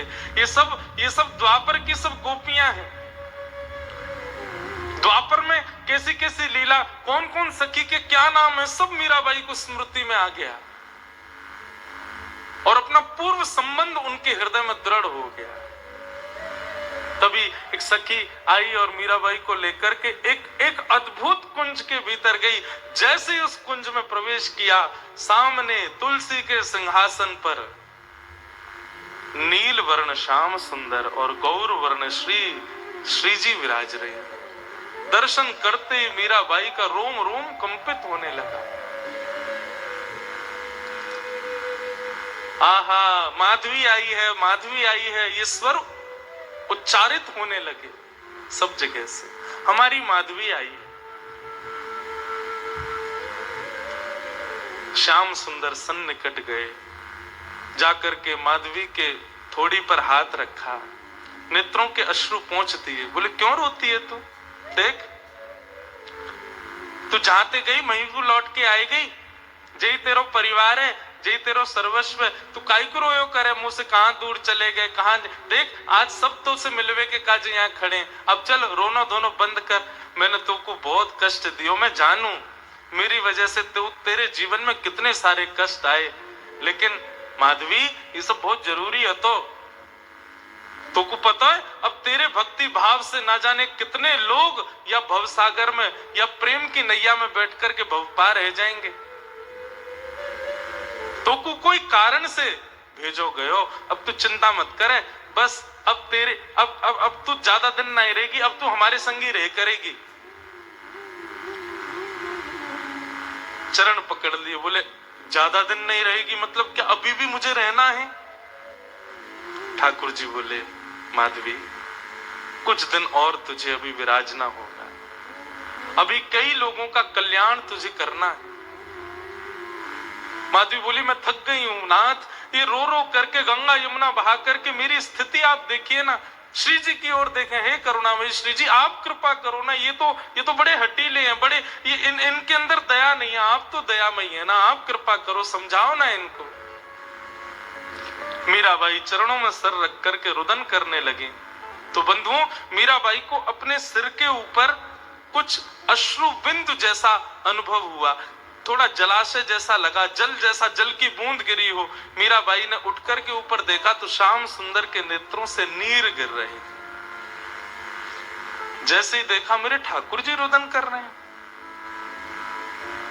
मीराबाई बोली आप मत रोइए, आप जो कहेंगे मैं करूंगी, आप कहेंगे जितने दिन रहना है मैं रहूंगी, जितनी पीड़ा सहनी है सहूंगी, सब सहूंगी। आज के बाद कभी नहीं कहूंगी कि आप मुझे मिलो, मुझे दिख जाओ, मुझे वापस बुला लो, नहीं नहीं नाथ मैं कुछ नहीं कहूंगी। आपकी अगर राजी है कि मैं रहूं नीचे वहीं सब क्रिया करूं, पीड़ा सहती रहूं, मैं सहूंगी, पर आपके मुखमंडल पर ये इस प्रकार के भाव मैं नहीं देख सकती नाथ, मेरे प्राण निकल जाएंगे। आप जो कहेंगे मैं करूंगी, पर आप इस प्रकार मत हो। यही है बंधुओं प्रेम, तत्सुखे सुखित्वम, प्रेम की अद्भुत धारा। श्री भरत जी महाराज गए राम जी को ले जाने के लिए वापस अयोध्या। चित्रकूट जब पहुंचे तो सब कुछ भरत जी के पक्ष में था। भरत जी ने जितने भाव कहे सब भाव से सब रीझ गए, सब राजी हो गए कि नहीं राम जी को वापस जाना चाहिए। भरत जी ने राम जी से कहा भगवान आप राजा की आज्ञा मान करके, पिता की आज्ञा मान करके वन में आए हैं, तो जिन्होंने आज्ञा दी थी अब उनके तो प्राण निकल गए, उनके स्थान पर मैं बैठा हूं, तो एक प्रकार से अयोध्या का राजा मैं हूं, तो अब का राजा आपको आज्ञा कर रहा है वापस चलो। जब सारे पक्ष भरत जी के पक्ष में हो गए तो राम जी तैयार हो गए, ठीक है चलते हैं वापस। लेकिन जैसे ही राम जी उठ करके वापस अयोध्या की ओर बढ़ने लगे, राम जी को याद आई हनुमान जी की, सबरी की और मार्ग में मिलने वाले समस्त वैष्णवों की। ठाकुर जी बोले रावण को मारना मेरा उद्देश्य नहीं है, जितनी देर में लक्ष्मण अपनी पलक झपकता है यदि मैं सोच भर लूं तो रावण के प्राण निकल जाएं। लक्ष्य तो हमारा वैष्णवों से मिलना, संतों पर कृपा करना, चित्रकूट के लोगों पर कृपा करना, ये उद्देश्य है। अब वो पूर्ण नहीं हो पाएगा। और भरत जी की बात मान करके जैसे ही राम जी चलने लगे तो राम जी के चेहरे पर एक शुष्कता आ गई। वो शुष्कता जब भरत जी ने देखी तुरंत चरण पकड़ लिए, बोले भगवान रुक जाइए, मेरी प्रसन्नता के लिए मेरे नाथ को यदि कष्ट हो रहा है तो मुझे वो प्रसन्नता नहीं चाहिए। मैं आपको अयोध्या ले जाऊं लेकिन उसमें आपको कष्ट हो तो मैं काय बात का सेवक? आप विराजिए वन में, पर 14 वर्ष पूर्ण होने के एक अधिक दिन भी ज्यादा हुआ तो प्राण त्याग दूंगा। इसलिए हमारी मानस जी में भरत जी के प्रेम को वृंदावन की गोपियों के प्रेम के समान बताया गया, क्योंकि गोपियों का प्रेम, भरत जी का प्रेम तत्सुखे सुखित्वम, जिसमें हमारा प्रियतम प्रसन्न है उसमें हम प्रसन्न हैं। कोई जिद नहीं है, कोई अभिलाषा नहीं है। मीराबाई का यही प्रेम है, नाथ में रहूंगी, आप आज्ञा कर दे मैं रहूंगी। इतने में श्री जी आ गए और श्री जी ने आकर के मीराबाई के सिर पर हाथ फेरा। और कहा अब तुम जब तक वृंदावन में रहोगी तब तक तुम जब चाहो तब स्मरण कर लेना, ललिता आकर के तुमको कुंज में ले आया करेगी, यहां आकर के दर्शन किया करना। मीराबाई इस प्रकार आ गई वापस, परंतु रात्रि के कुंज का दर्शन उनके चित्त में अभी भी चल रहा था। लेकिन एक घटना और घटी, चंपा वापस नहीं गई मीराबाई के साथ, वो ठाकुर जी के संग ही रह गई। मीराबाई बोले उस पर कृपा कर दी, मुझ पर नहीं। बोले तुम्हारा जाना जरूरी है, तुमको अभी रहना पड़ेगा, तुमसे भक्ति का प्रकाश होगा। मीराबाई आकर के 3 दिन तक अचेत अवस्था में पड़ी रही। तब एक संत पधारे और संत ने आकर के मीराबाई के सिर पर हाथ फेरा। संत को देख करके मीराबाई को मानो ऊर्जा जैसी आ गई हो। मीराबाई की अब ऊर्जा, मीराबाई का जिस प्रकार हम अन्न पाते हैं तब ऊर्जा आती, मीराबाई की अब ऊर्जा सत्संग और संत सेवा ही है। संत आए, संत ने आकर के मीराबाई से कहा दुखी मत हो, आपसे ना जाने कितने लोगों की लौ जुड़ी है, मीरा कुछ सेवा करो ना ठाकुर जी को। अपने गिरधर गोपाल को देखते हुए मीराबाई ने हाथ में एक तारा लिया और एक तारा हाथ में लेकर के मीराबाई गाने लगी।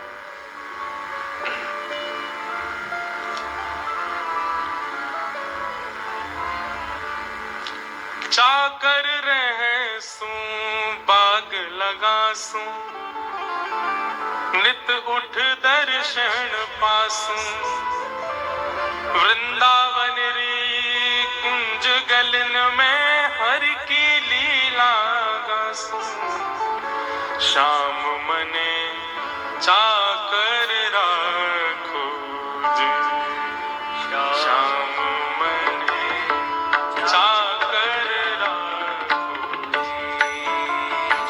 श्याम मने चाकर राखो जी, श्याम मने चाकर राखो जी, गिरधारी मने चाकर राखो जी, गिरधारी मने चाकर राखो जी। ओ चाकरी में दर्शन पासू, चाकरी में दर्शन पासू, सुमिरन पासू थर जीवो, सुमिरन पासू थर जीवो।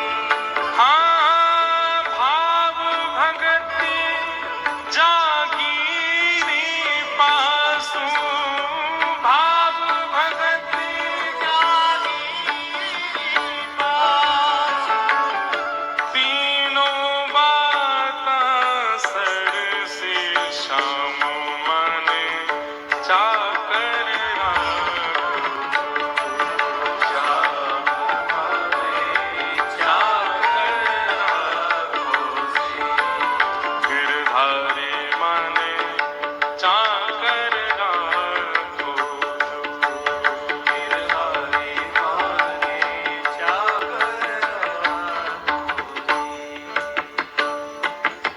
ओ आधी रात प्रभु दर्शन दीना, आधी रात प्रभु दर्शन दीना, जमुना जी रे तेरा,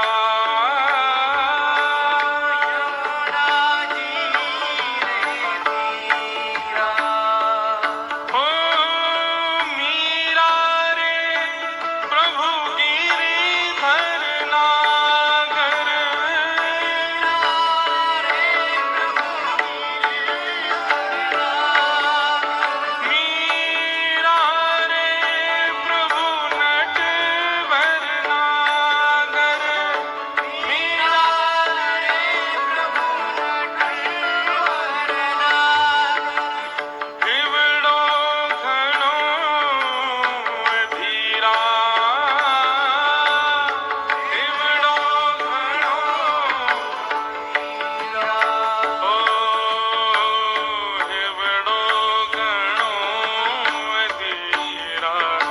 श्याम मन चाकर राम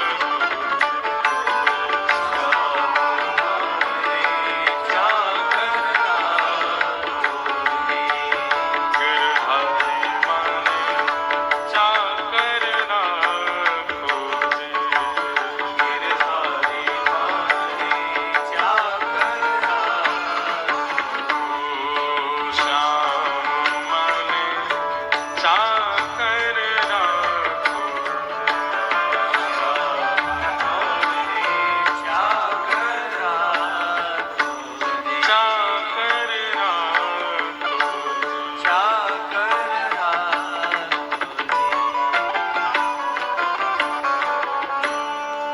चाकर रहसूं बाग लगासूं नित उठ दर्शन पासूं वृंदावन री कुंज गलिन में हरि की लीला गासूं श्याम मन चाकर राखो जो।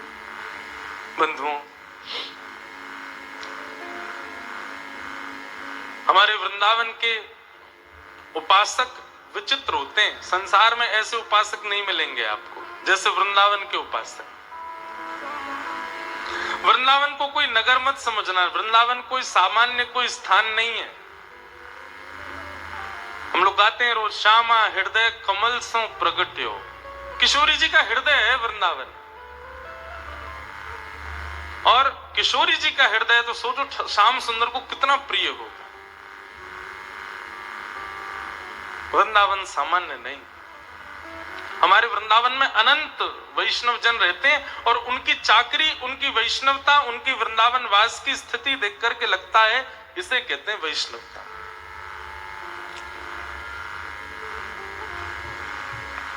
मीराबाई वृंदावन में रहती हैं, संतों के पास जाती हैं, दर्शन करती हैं और रात्रि में लीला का दर्शन करती हैं। लीलाओं में प्रवेश करके वहां का अनुभव करती हैं श्याम सुंदर का। ऐसा मीराबाई का भाव।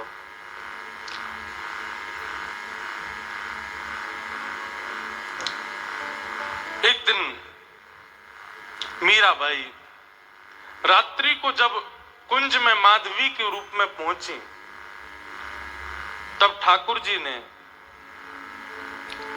मीराबाई को आज्ञा की कि माधवी, अब आप इस कुंज में मत आया करो।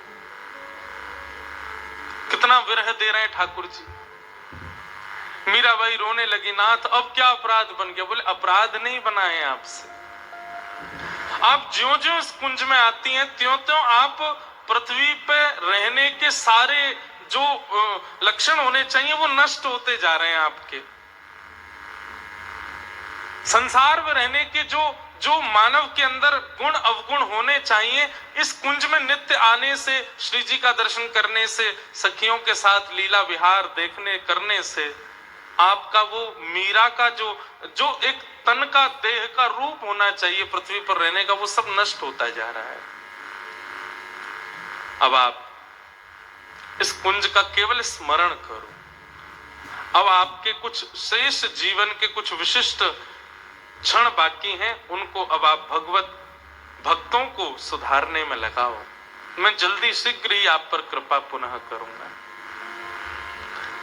मीराबाई श्री जी के पास गई और श्री जी के चरण रज को अपने वस्त्र के किसी भाग में बांध करके मीराबाई वापस आ गई।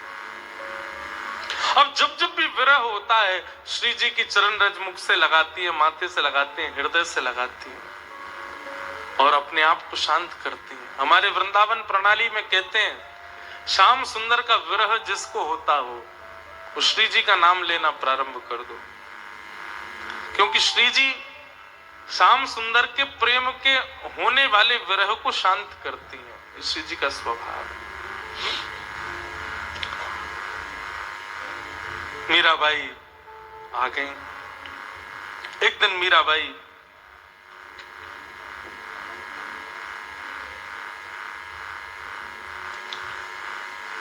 गोवर्धन की परिक्रमा लगाते हुए श्याम कुंड, कृष्ण कुंड, राधा कुंड आदि दर्शन कर रही थी।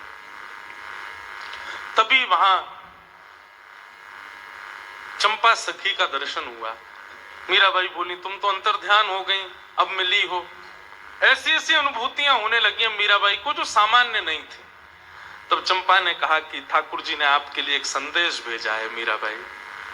मीराबाई बोली अब क्या आज्ञा है? बोले आज्ञा यह है कि अब आप वृंदावन से द्वारिका प्रस्थान कर जाओ। मीराबाई रोने लगी, बोले मैं प्राण त्याग दूंगी अभी राधा कुंड में कूद करके। मुझे कुंज में आने से मना कर दिया, मिलने से मना कर दिया, अब कह रहे वृंदावन छोड़ के चली जाओ। क्यों द्वारिका क्यों जाऊं? कम से कम वृंदावन में रहूंगी, उससे मेरी चेतना तो बनी रहेगी ना। तो चंपा ने कहा, बोले पूरी बात तो सुनो माधवी, ठाकुर जी कह रहे हैं, बोले भैया वृंदावन में भक्त रहते हैं और द्वारिका में मेरी पत्नियां रहती हैं, तो मीरा का स्थान तो वहां है जहां पत्नियां रहनी चाहिए। इसलिए मीरा को कहो कि अब अपने ससुराल जाए। अपने वास्तविक से ससुराल तो आज तक गई नहीं, वो उसका ब्याह हुआ हमसे, कम से कम अपने वास्तविक ससुराल में एक बार तो चरण घुमा के आवे, एक बार तो देख के आवे कैसा उसका ससुराल। ये भाव सुनते ही मीराबाई नाचने लगी, बोले अच्छा ये भाव है तो मैं जरूर जाऊंगी। मीराबाई प्रसन्न भी होती हैं, लेकिन कभी कभी वृंदावन का विरह भी व्याप्त हो जाता है। एक दिन मीराबाई ने अब विचार किया कुछ दिनों में मैं द्वारिका प्रस्थान करूंगी। एक दिन बंधुओं मीराबाई की ख्याति तो बहुत बढ़ी गई थी, लोग बाग दर्शन करने आते थे। एक बार दो महापुरुष उनका दर्शन करने आए, सामान्य से दिख रहे थे। मीराबाई के सन्मुख आए, आकर के बैठे, बोले हमने बहुत सुना है आपका स्वर बहुत मधुर है, आप ठाकुर जी की बड़ी मधुर सेवा करती हैं, राणा जी ने आपको विष का प्याला दिया, आदि आदि ये सब कीर्तिमान बाप गाने लगे। तो मीराबाई बोली मेरे पास आके मेरी कीर्ति मत गाइए, मेरे लाल जी की कीर्ति गाओ, वो मुझे प्रिय लगती है। उन दोनों को मीराबाई ने जब देखा तो एक व्यक्ति को जब देखा तो उसके रूप माधुरी और शब्द से मीराबाई अनुभव कर पा रही थी कि ये कोई गवैया है। और मीराबाई ने जब उसके अंगों की ओर टटोला, देखा कि उसके हाथ में कोई वाद्य बजाने वाला एक यंत्र उसके हाथ में लगा हुआ है। जैसे आप कभी देखेंगे जो सितार वादन करते हैं उनके हाथ में एक सितार बजाने वाला एक साधन होता है, वो उसको जब सितार नहीं बजाते तो अंगूठी बना के पहन लेते हैं। तो वैसा ही एक यंत्र उन्होंने देखा। मीराबाई उससे अनुभव तो कर चुकी थी कि ये कोई गवैया आया है और ये निश्चित ही मेरा स्वर सुनने के लिए आया है, मेरी परीक्षा लेने के लिए आया है।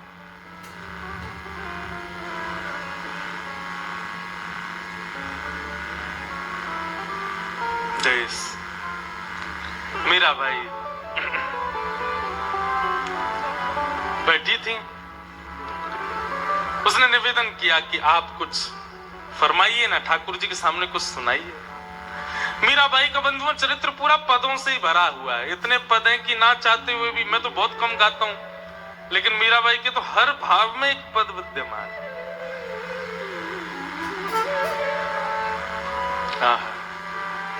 मीराबाई से जब कहा कि आप कुछ सुनाइए, मीराबाई ने बहुत सुंदर एक पद गाया। बंधुओं ये जो दो युवक आए थे ये कौन थे पता है? एक तो था बादशाह अकबर और दूसरा था तानसेन। ये दोनों छद्म वेश धारण करके आए थे मीराबाई को सुनने के लिए। बादशाह अकबर आगरा में कोई नया किला बनवा रहा था, तभी किसी ने आकर के कहा, बोले आप वृंदावन जाओ, वहां पे मीराबाई आई हुई है। और बादशाह का एक नियम था कि ये जो था ना अकबर, इसका बंधु, इसके कभी कभी मुझे ऐसा लगता है इस पर वैष्णवों की बड़ी कृपा है, इसने कितने संतों के दर्शन किए। एक बार तानसेन कुछ गा रहा था तो अकबर बोला तुमसे अच्छा दुनिया में कोई गाने वाला होगा नहीं, मुझे ऐसा लगता है। तो तानसेन ने एक नदी थी, पोखरा था, जो भी था, उसमें उंगली डुबोई और बाहर निकाल करके एक बिंदु जैसे ही टपकी नीचे, तो बोले महाराज मेरा गाना तो इस बिंदु के समान है, मेरे गुरुदेव का गायन तो इस सरोवर के समान है। अकबर बोला देखो ये बड़ी बड़ी बातें मत करो, मुझे गाना नहीं आता लेकिन सुनना बहुत अच्छा आता है, और मैं ये कह सकता हूं कि तुमसे अच्छा गायक दुनिया में कोई नहीं है। ये तो तुम अपने गुरु की प्रशंसा कर रहे हो जबरदस्ती।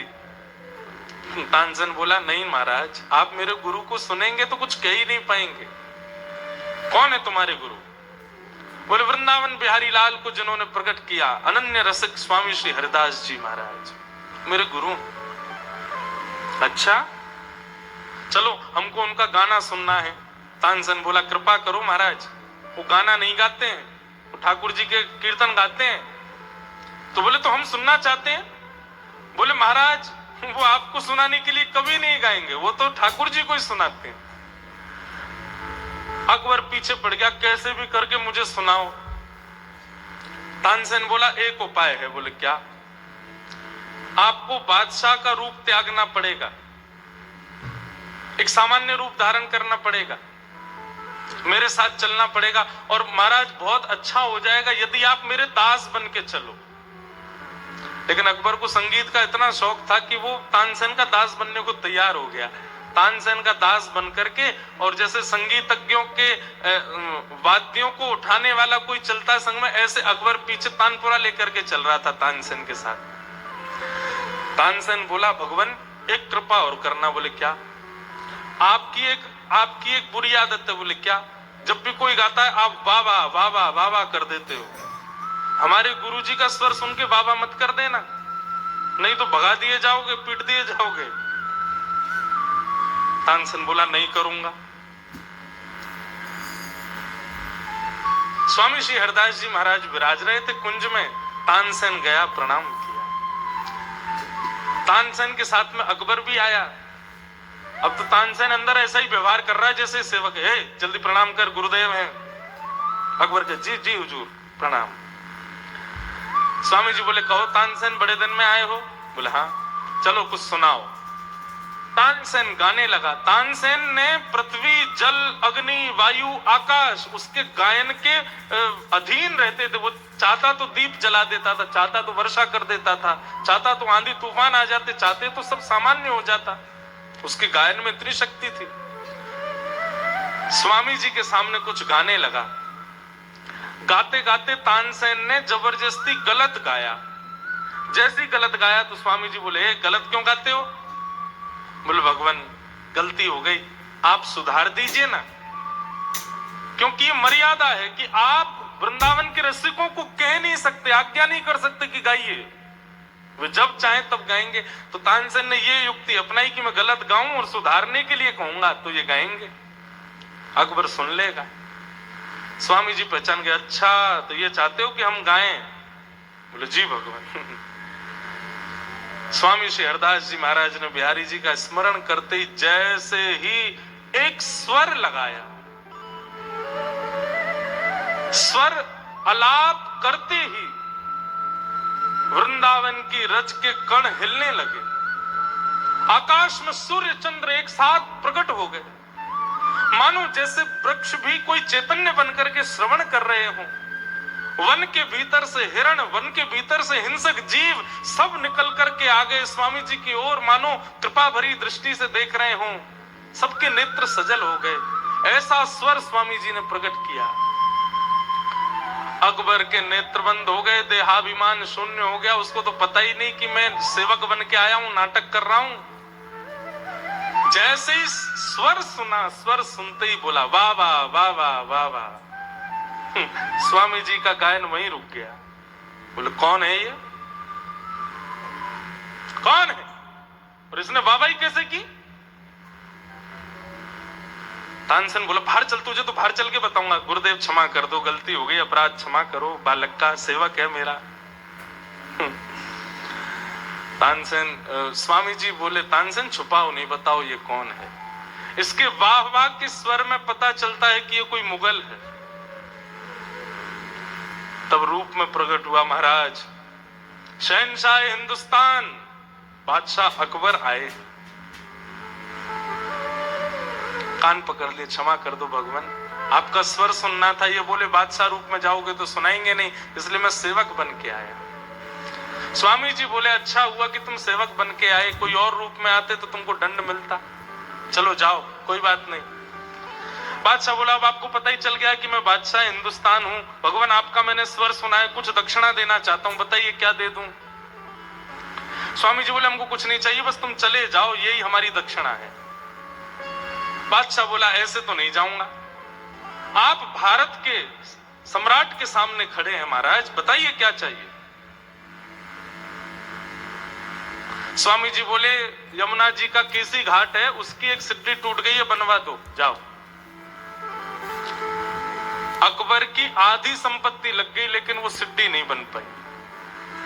अकबर दौड़ा दौड़ा आया, बोले भगवान मेरे बस का नहीं है। तो बोले मैंने मना किया था ना कि कोई दक्षिणा नहीं चाहिए, तुमको जबरदस्ती लगा। तो ये कथा मैंने क्यों सुनाई, अकबर भले ही मुगल था लेकिन अकबर को आप देखेंगे उस पर संतों की बड़ी कृपा, संतों का खूब दर्शन किया। आज अकबर को जब पता चला कि भक्तिमती मीराबाई आई है तो अकबर रूप बदल करके तानसेन के साथ उनका स्वर सुनने आया। दोनों रूप बदल करके बैठे, लेकिन मीराबाई को अनुभव हो गया था कि ये कोई छद्म वेश में आए हैं, इनके हाव भाव स्वर से पता चल रहा है कि ये कौन है। आहा, मीराबाई ने एक तारा लेकर के स्वर छेड़ दिया।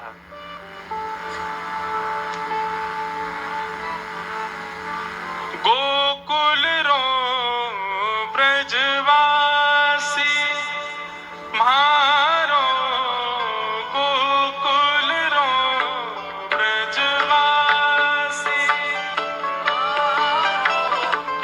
गोकुल रो ब्रजवासी मारो, गोकुल रो ब्रजवासी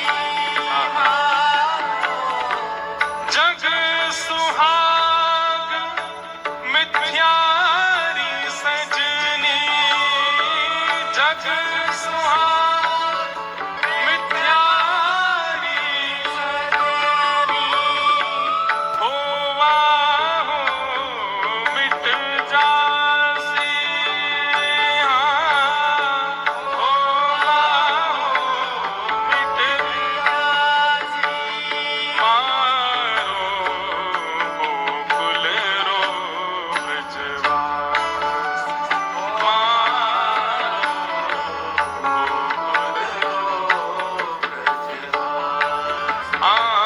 मारो गोकुल रो ब्रजवासी। मीराबाई कह रही है, क्या कह रही है, जग सुहाग मिथ्यारी सजनी। जग में कहते हैं ये हमारे, ये हमारे, ये हमारे, ये सब मिथ्या हैं, हमारे तो केवल ब्रजवासी हैं। और वो भी कहाँ के, गोकुल के, वृंदावन के ब्रजवासी हमारे हैं, बस वही हमारे हैं और कोई हमारा नहीं है। गोकुल रो ब्रजवासी मारो, गोकुल रो ब्रजवासी, ओ मारो प्रियतम हृदय बसत है, मारो प्रियतम हृदय बसत है। किसी ने कहा ब्रजवासियों में क्या गुण है, तब मीराबाई कहती हैं हमारा प्रियतम उनके हृदय में बसता है, ब्रजवासियों के हृदय में, इसलिए ब्रजवासी हमारे हैं। मारो प्रियतम हृदय बसत है, मारो प्रियतम हृदय बसत है, दरस लहा सुख राशि, ओ दरस लहा सुख राशि, मीरा रे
स्वर सुनकर के महाराज यहाँ तानसेन भी मंत्रमुग्ध हो गए और पीछे बैठा हुआ अकबर भी मंत्रमुग्ध हो गया। अकबर ने अपने जेब से एक सुंदर आभूषण निकाल करके मीराबाई के सामने रखा। मीराबाई के स्वर निकल पड़ा, झांपना मुझे नहीं, इनको अर्पित कीजिए। झांपना शब्द सुनते ही वो तो पानी पानी हो गया। बोले आपने झांपना क्यों कहा? बोले क्या आप बादशाह अकबर नहीं है? अकबर तो नतमस्तक हो गया, जय हो, क्षमा करें। और निश्चित ही आपके साथ में आए हुए राग रागनियों के मूर्धन्य विद्वान ये तानसेन है। तानसेन भी नतमस्तक हो गया। ऐसी मीराबाई। अकबर दर्शन करके आनंदित हो गया। अकबर और तानसेन के ऊपर मीराबाई ने कृपा की, उनको अपना स्वर सुनाया और अब मीराबाई की घड़ी आई द्वारिका प्रस्थान की। मीराबाई द्वारिका को प्रस्थान करने लगी। अनंत संत वैष्णव जनों की टोली मीराबाई के साथ वृंदावन से द्वारिका को प्रस्थान करने लगी। थारे कारण मीराबाई कह रही हैं 4 महीने लगे मीराबाई को वृंदावन से द्वारिका पहुंचने में। मानो चातुर्मास से शुरू हुआ था जिस दिन मीराबाई वृंदावन से निकली और चातुर्मास पूर्ण हुआ तब द्वारिका पहुंची। थारे कारण बन बन डोला लिया जोगणारा भेष, बीत्या चौमासा मास बिताया पंढरी मारा के।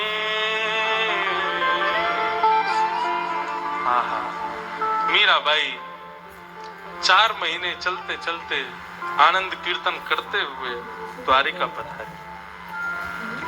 द्वारिका में आकर के मीराबाई जहां भी जाती है वहां उनको श्याम सुंदरी दिखते हैं।